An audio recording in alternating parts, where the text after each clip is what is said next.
Hello everyone, कैसे हो आप सब। मैं गायकवाड़ आप सभी का स्वागत करता हूँ हमारे यूट्यूब चैनल गायकवाड्स केमिस्ट्री पर। सो माय डियर स्टूडेंट्स, इसके पहले लेक्चर में हमने जाना कि स्क्रीनिंग इफेक्ट क्या है, इफेक्टिव न्यूक्लियर चार्ज क्या है। आज हम देखेंगे कि सिग्मा यानी शील्डिंग कांस्टेंट की वैल्यू किस प्रकार से निकालते हैं, जेड इफेक्टिव की वैल्यू किस प्रकार से निकालते हैं। तो चलिए स्टार्ट करते हैं आज का ये लेक्चर। इसके पहले फिर से एक बार शील्डिंग इफेक्ट क्या है इसकी क्विक रिवीजन हम करते हैं।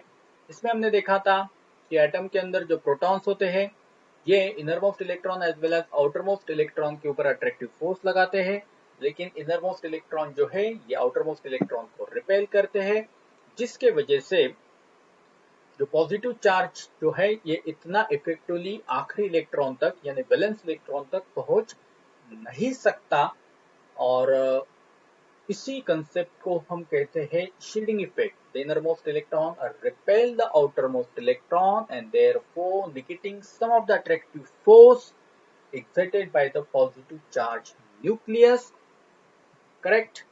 And these outermost electron जो भी कुछ नेट पॉजिटिव चार्ज एक्सपीरियंस करता है उसे हम कहते हैं Z effective, that is effective nuclear charge. So in my previous lecture in detail I explained the shielding effect, इसलिए जो स्टूडेंट्स नए हैं उन्हें मैं रिकमेंड करना चाहूँगा कि शील्डिंग इफेक्ट के ऊपर मेरा प्रीवियस लेक्चर जो मैंने बहुत अच्छे से और डिटेल में एक्सप्लेन किया है आप ज़रूर देखिए। तो चलिए शुरू करते हैं। स्लेटर्स रूल, कौन कौन से स्टेप्स हमें फॉलो करने हैं to find out the value of sigma. First of all you have to write electronic configuration of atom in this form. Now if you observe this you will notice one thing here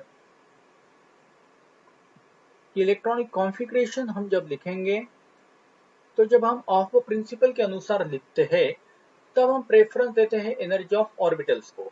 इसका मतलब सबसे पहले electron उस orbital में enter करना पसंद करेगा जिसकी एनर्जी कम है। मतलब पहले 1s, बाद में 2s, 2p, 3s, 3p, अब 3p के बाद होना चाहिए 4s, 3p के बाद 4s, करेक्ट?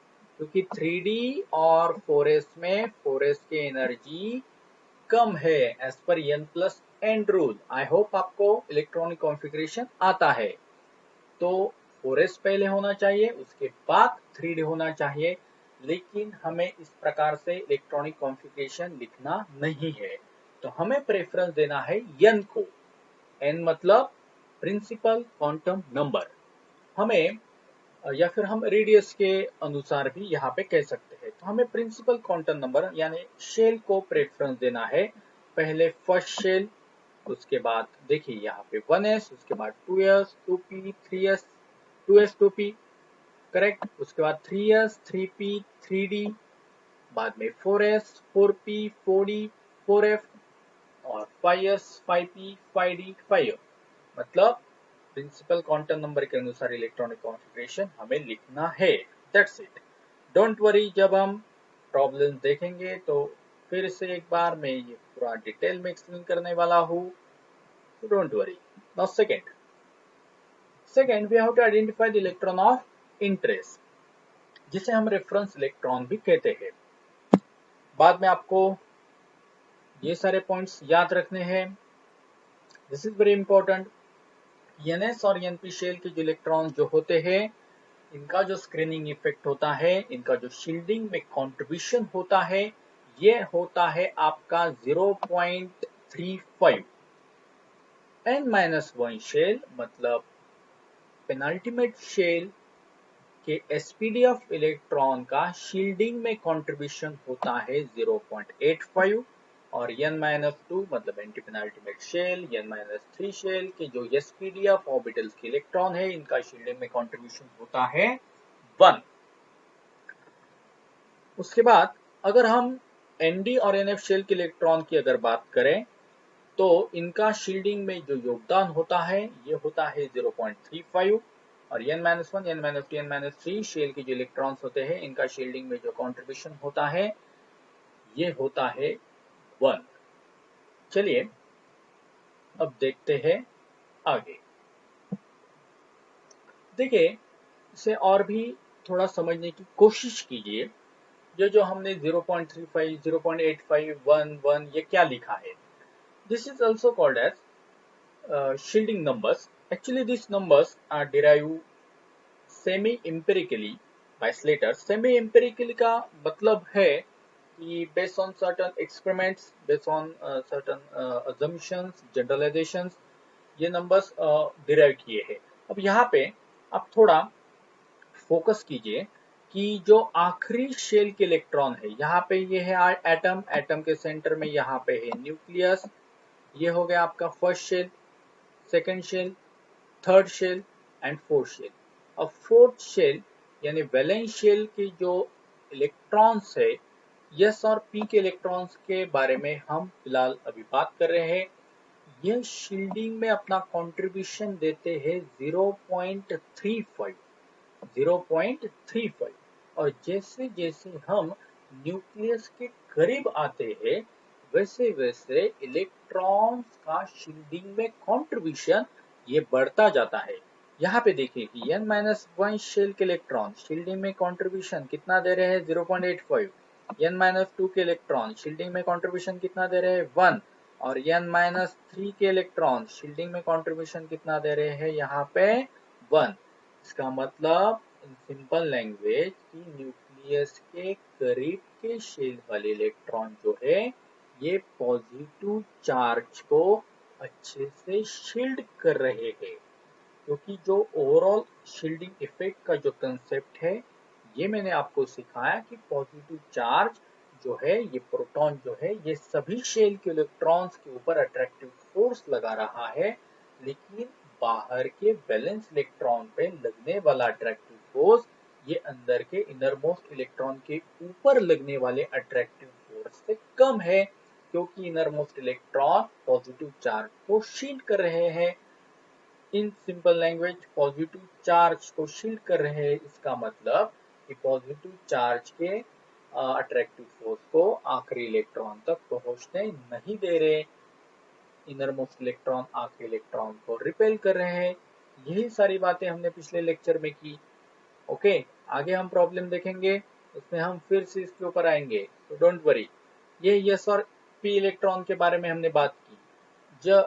अब यहाँ पे देखिए कि डी और एफ इलेक्ट्रॉन, डी और एफ के इलेक्ट्रॉन्स में आपको याद रखना है कि आखिरी शेल के इलेक्ट्रॉन शील्डिंग में कंट्रीब्यूशन करते हैं 0.35, लेकिन जैसे जैसे हम न्यूक्लियस के करीब जाते हैं, देखिए यहाँ पे n-1 के इलेक्ट्रॉन 1, n-2 के इलेक्ट्रॉन 1 और n-3 के इलेक्ट्रॉन जो है, ये अपना शील्डिंग में योगदान देते हैं 1।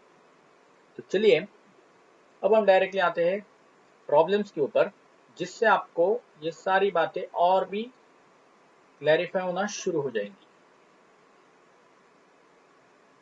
Calculate Z effective for 2p electron of carbon. अब यहाँ पे हमें पूछा है कि आपको इफेक्टिव न्यूक्लियर चार्ज निकालना है 2p इलेक्ट्रॉन ऑफ कार्बन के ऊपर। सबसे पहले आपको क्या याद रखना है? सबसे पहले आपको इलेक्ट्रॉनिक कॉन्फ़िगरेशन लिखना है। कार्बन का एटॉमिक नंबर है 6, तो इसका इलेक्ट्रॉनिक कॉन्फ़िगरेशन है 1s2, 2s2, 2p2। Now after this, see here कि यहाँ पे ये हो गया आपके आखिरी शेल और 1, यहाँ पे देखिए 2, 2 आपको ग्रुप बनाने हैं। जैसे हमने इलेक्ट्रॉनिक कॉन्फ़िगरेशन लिखा था कि आपको ग्रुप बनाने हैं। सबसे पहले 1s2, उसके बाद 2s2 और 2p2, ये दूसरे ग्रुप में। अब यहाँ पे जो है 2s2 और 2p2, ये हो गया आपकी आखिरी शेल यानी वैलेंस शेल, और इसके अंदर की जो है ये हो गई आपकी inner shell, that is n-1। अब यहाँ पे हमें पूछा है कि इफेक्टिव न्यूक्लियर चार्ज 2p के इलेक्ट्रॉन, कार्बन के 2p के इलेक्ट्रॉन के ऊपर कितना लगेगा। तो देखिए माय डियर स्टूडेंट्स, यहाँ पे कार्बन, मान लीजिए कि कार्बन का ये न्यूक्लियस है और न्यूक्लियस के अंदर कितने प्रोटॉन्स हैं? 6, और इलेक्ट्रॉन्स भी कितने हैं? 6। अब इनमें से देखिए कि 2p के एक इलेक्ट्रॉन के ऊपर कितना इफेक्टिव न्यूक्लियर चार्ज लगेगा, ये हमें पूछा है।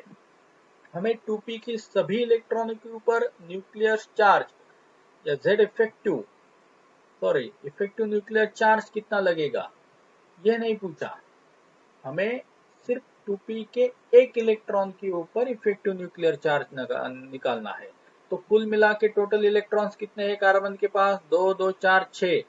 अब इसमें से एक इलेक्ट्रॉन के ऊपर कितना न्यूक्लियर चार्ज लगेगा, ये हमें पूछा है। मान लीजिए कि ये आपका 2p का एक electron.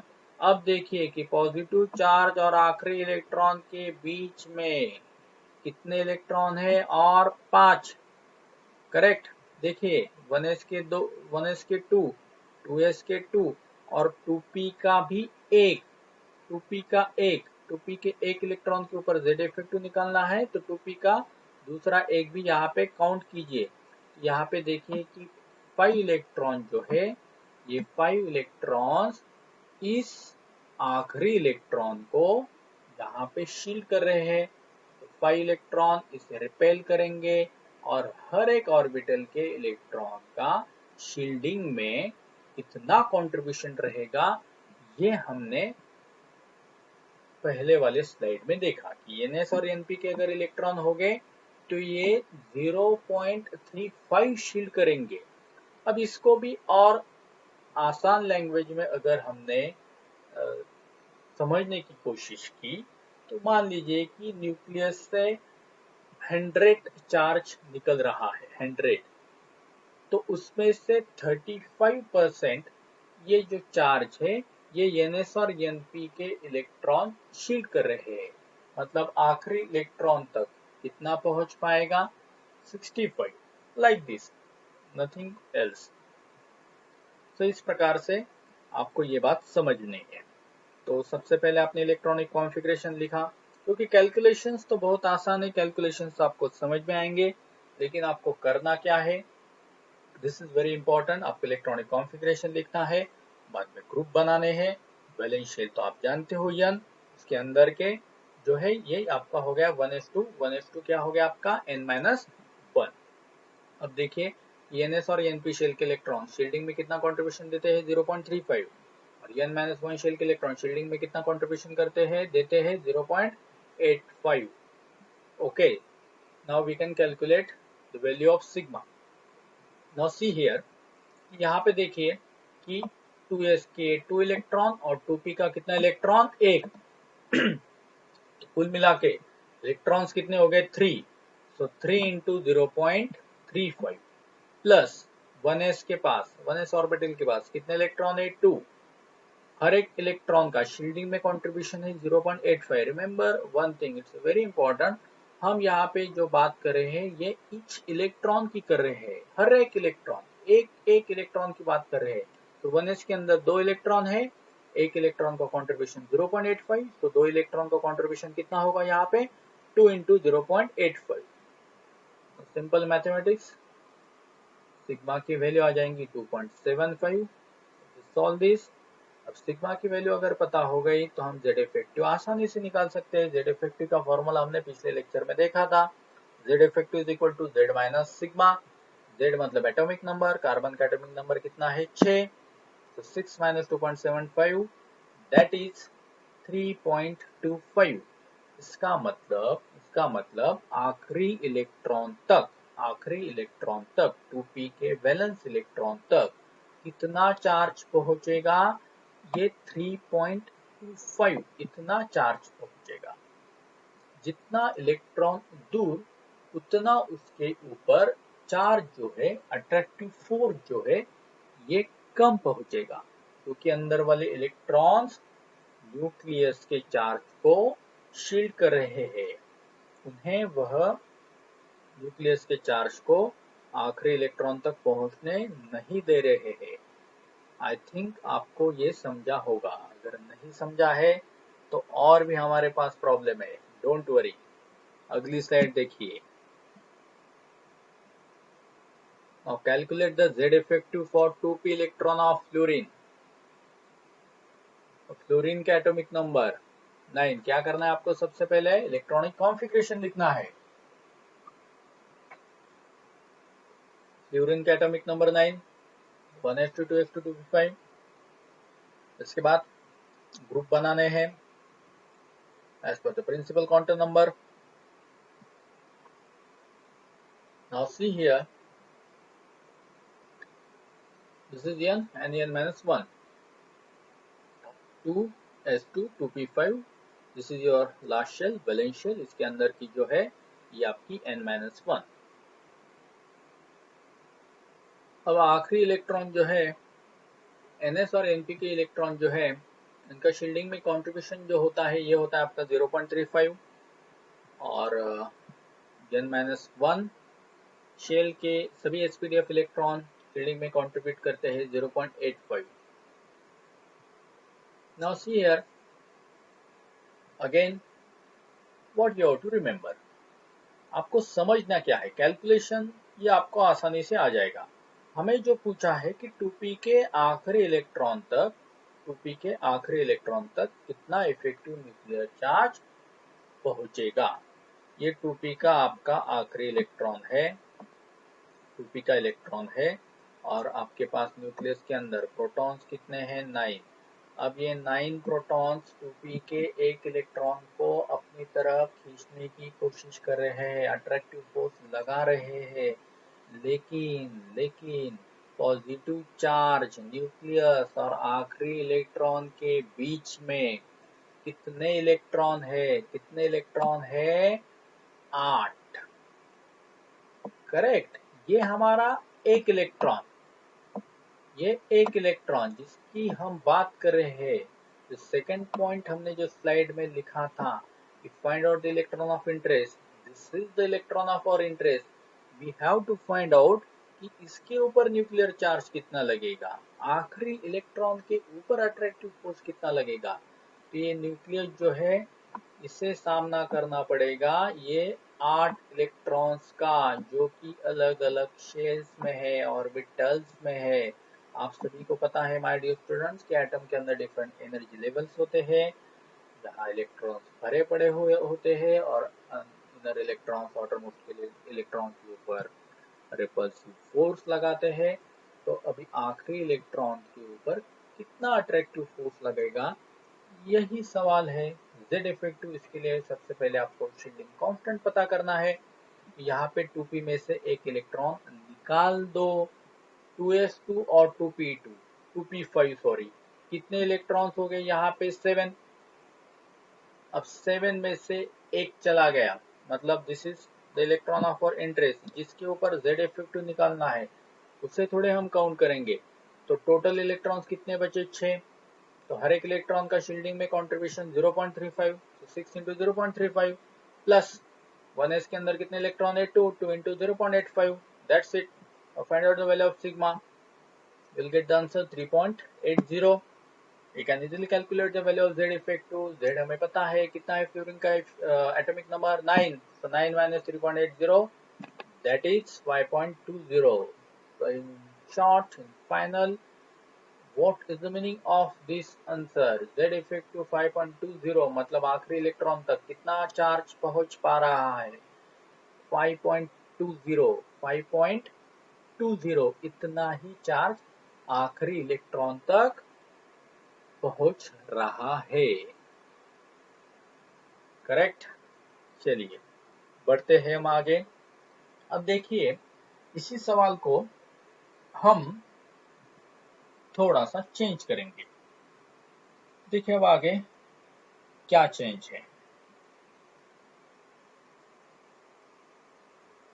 Calculate Z effective for 2s electron of fluorine.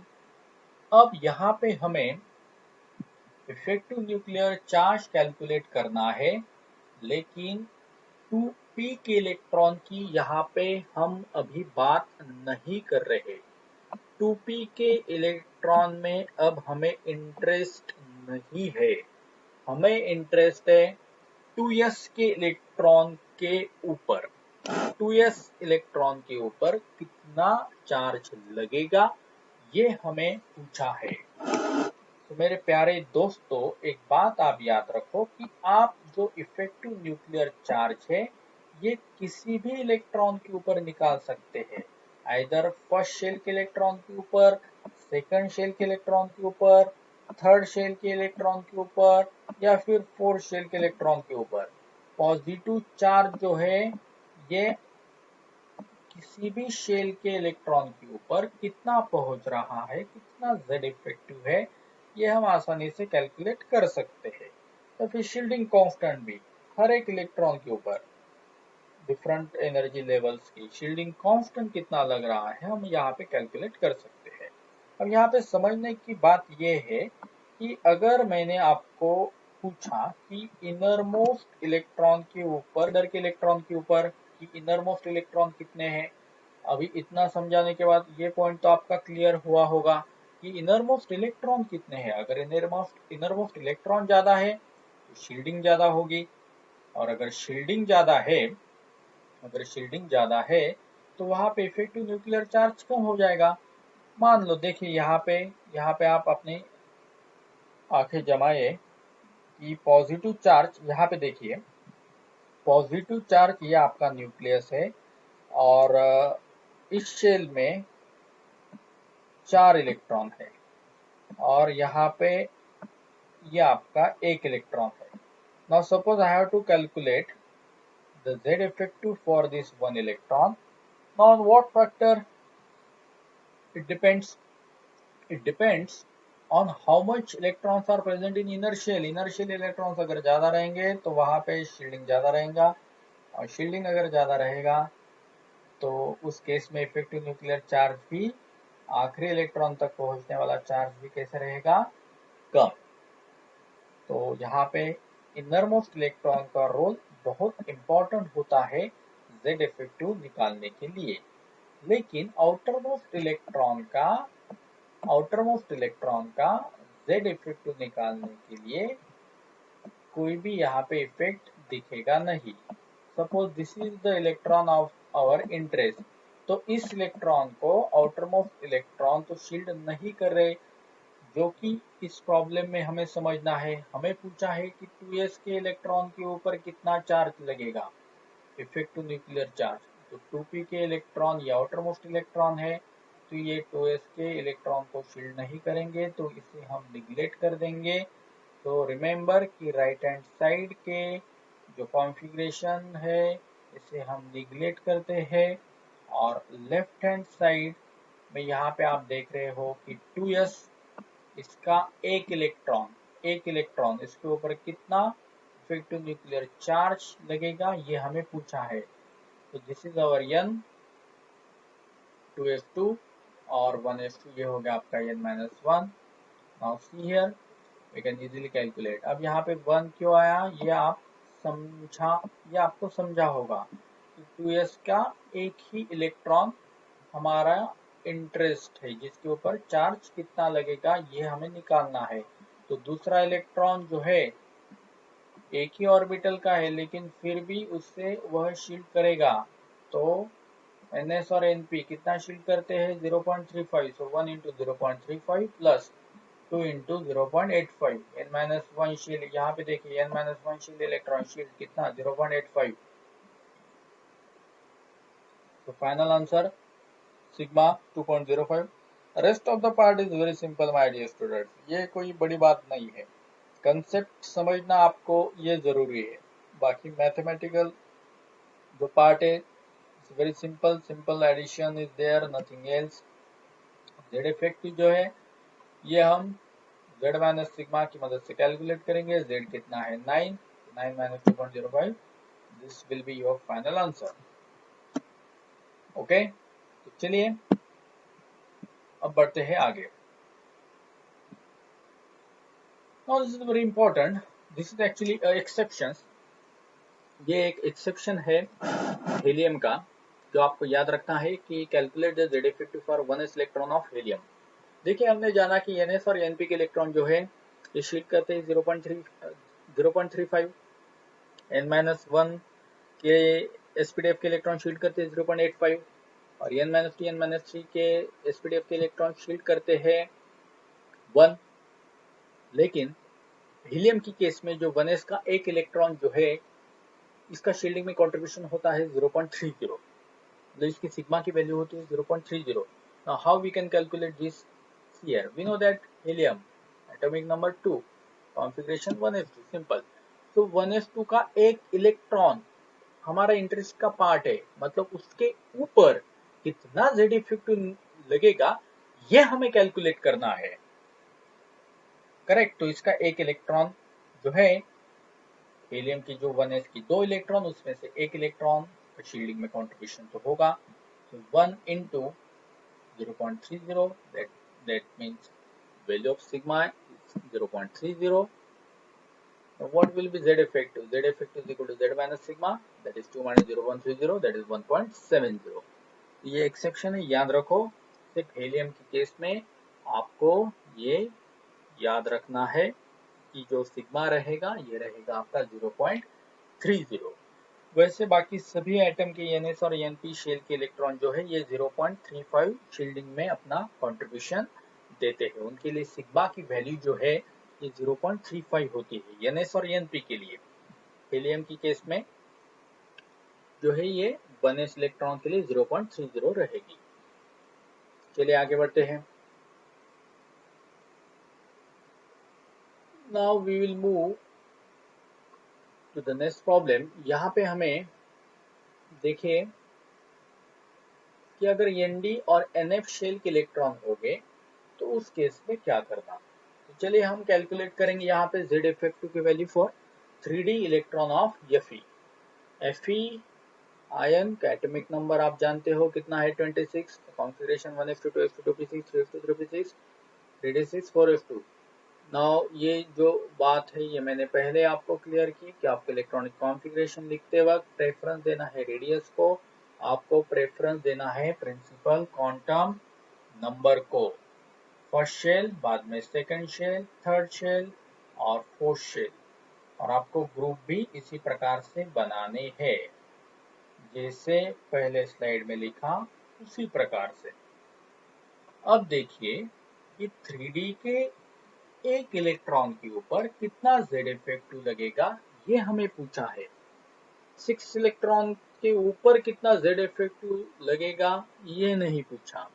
तो एक इलेक्ट्रॉन 3D का, अब देखिए 4s तो आउटर मोस्ट इलेक्ट्रॉन है, तो आउटर मोस्ट इलेक्ट्रॉन तो इनर मोस्ट इलेक्ट्रॉन को शील्ड नहीं करते, तो इनका शील्डिंग में कोई कंट्रीब्यूशन नहीं रहेगा। इसका मतलब राइट हैंड साइड के जो 4s2 है इसे हम डायरेक्टली कैंसिल करेंगे।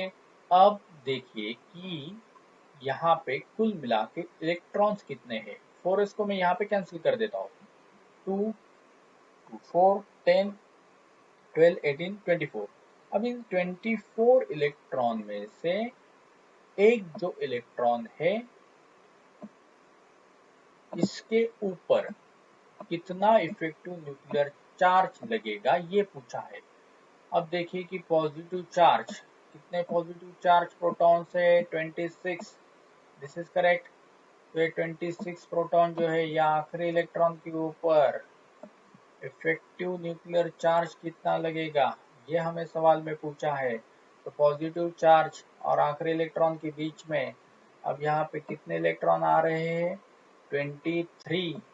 ये 23 इलेक्ट्रॉन जो है ये शील्ड कर रहे हैं आखिरी इलेक्ट्रॉन आखिरी इलेक्ट्रॉन तक इफेक्टिवली चार्ज पहुंचने नहीं दे रहे, और हर एक इलेक्ट्रॉन यहाँ पे शील्डिंग में अपना योगदान दे रहा है। तो आखिरी इलेक्ट्रॉन को वहां यहाँ पे वो रिपेल कर रहा है। आई थिंक आपको आप बहुत अच्छे से समझा होगा, कंसेप्ट आपका क्लियर हुआ होगा। तो आखिरी शेल हमें क्या माननी है अभी 3D। अब देखिए यहाँ पे 4s को आखिरी शेल मत मानो क्योंकि वह तो निकल गया, वो कैंसिल हो गया। आउटर मोस्ट से हमें अभी लेना देना नहीं है, ठीक है, क्योंकि वो शील्डिंग में उसका कंट्रीब्यूशन होता ही नहीं है। तो 3D की आखिरी shell N 0.35। Now this is very important point here कि आखिरी शेल 0.35 और उसके पहले लेफ्ट हैंड साइड में जो भी कुछ है n-1 है, ये n-2 है, सभी के लिए शील्डिंग कंट्रीब्यूशन रहेगा 1। मतलब आपको 1s2, 2s2, 2p6, 3s2, 3p6 ये जो इलेक्ट्रॉन्स है 2 और 2 4, 10, 12, 18 इस सभी के लिए शील्डिंग कंट्रीब्यूशन हर एक इलेक्ट्रॉन का कितना लेना है 1। मतलब आपका कैलकुलेशन क्या हो जाएगा देखिए। अब 3d6 इसमें से एक इलेक्ट्रॉन हमारे इंटरेस्ट का, तो बचे कितने 5, तो 5 इंटू 0.35 प्लस कितने इलेक्ट्रॉन से 18, 3d6 लेफ्ट हैंड साइड में चेक कीजिए कितने इलेक्ट्रॉन है 18, तो इस सभी इलेक्ट्रॉन का शील्डिंग में कंट्रीब्यूशन कितना होगा 1। तो जब भी कभी हमें प्रॉब्लम में 3d इलेक्ट्रॉन के लिए पूछा जाए तो यही बात याद रखना कि 3d के इलेक्ट्रॉन से पहले लेफ्ट हैंड साइड के जो भी कुछ कॉन्फ़िगरेशन हमने लिखा, जो भी कुछ ऑर्बिटल्स के इलेक्ट्रॉन है, इनका शील्डिंग में कंट्रीब्यूशन होगा 1। Now solve this. After solving this, you will get the answer 18 plus 1.75, that is 9.75. This is your the value of sigma. You can easily calculate Z effect. मैंने आपको पहले बताया कि mathematical parts it's not so much hard in this case. आपको सिर्फ concept समझना है, क्या पूछा है ये समझना है, कॉन्फ़िगरेशन आपको लिखना है, that's it. So finally Z effect की वैल्यू कितनी आई 6.25। 6.25। चलिए आगे बढ़ते हैं। अब यही प्रॉब्लम इसमें अगर आपको 4s के इलेक्ट्रॉन के ऊपर कितना Z इफेक्टिव लगेगा अगर ये पूछा तो किस प्रकार से सॉल्व करने का देखिए। वही बातें, कॉन्फ़िगरेशन आप लिखो। अब यहाँ पे हमारा इंटरेस्ट 4s के इलेक्ट्रॉन में है, तो 4s के लिए हम लिखेंगे n। इसके पहले के जो शेल है 3s2, 3p6, 3d6, इन तीनों के लिए ये inner shell, penultimate shell n-1, 2s2, 2p2 के 2p6 के लिए n-2 और 1s2 के लिए कितना n-3। अब यहाँ पे जो ns और np शेल के इलेक्ट्रॉन के लिए रूल हम लगाते हैं उसे याद कीजिए और वही रूल आप लगाइए।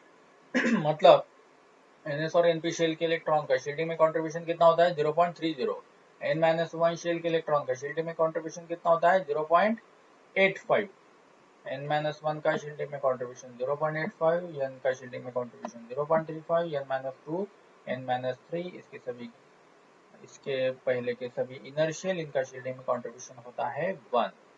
तो 4s2 के एक इलेक्ट्रॉन की हम बात कर रहे हैं जिसके ऊपर Z इफेक्टिव निकालना है। मतलब 4s के अंदर 2 इलेक्ट्रॉन है, उसमें से सिर्फ एक के ऊपर Z इफेक्टिव लगाना है। मतलब 4s में अभी भी बचा है 1, वह शील्डिंग में अपना योगदान जरूर देगा, इसे भूलना नहीं है। करेक्ट। तो 1 इंटू 0.35, उसके बाद यहाँ पे देखिए 3s2 2, 6, 8, 14 into 0.85 plus 2 plus 6 8, 8 into 1 और ये 2, इनका कॉन्ट्रीब्यूशन कितना होगा 1।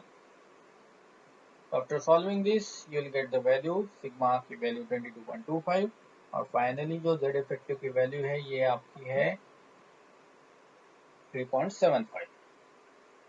अब यहाँ पे अगर आपने एक बात देखी, जो पहला सवाल था मतलब 5th वाला, जिसमें हमने देखा कि Fe के 3d इलेक्ट्रॉन के ऊपर कितना शील्डिंग कितना Z इफेक्टिव लगेगा ये हमने कैलकुलेट किया। और अभी इस प्रॉब्लम में हमने 4s के ऊपर कितना Z इफेक्टिव लगेगा ये हमने कैलकुलेट किया। तो 4s के ऊपर लगने वाला Z इफेक्टिव ये आया 3.75 और इसके पहले प्रॉब्लम में हमने देखा, देखिए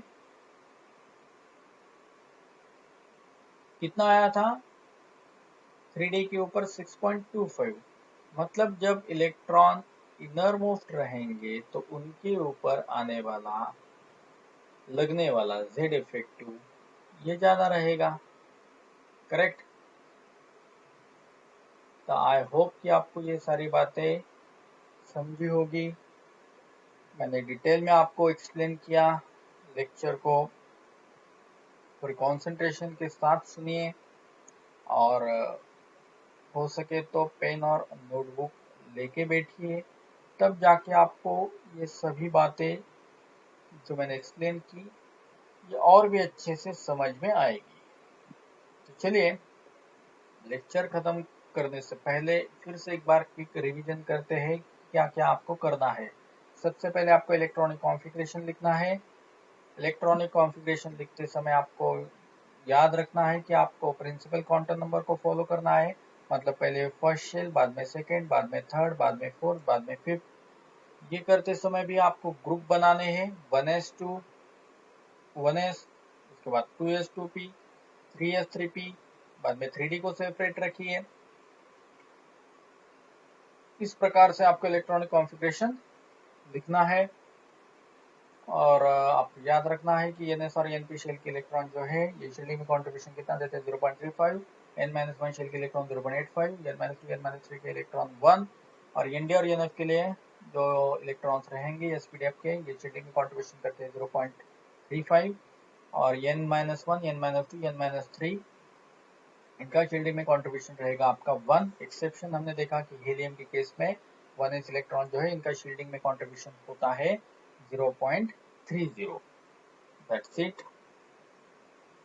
चलिए इसी के साथ आज का लेक्चर यही समाप्त करते हैं। मैं रोहित गायकवाड़ फिर से मिलूंगा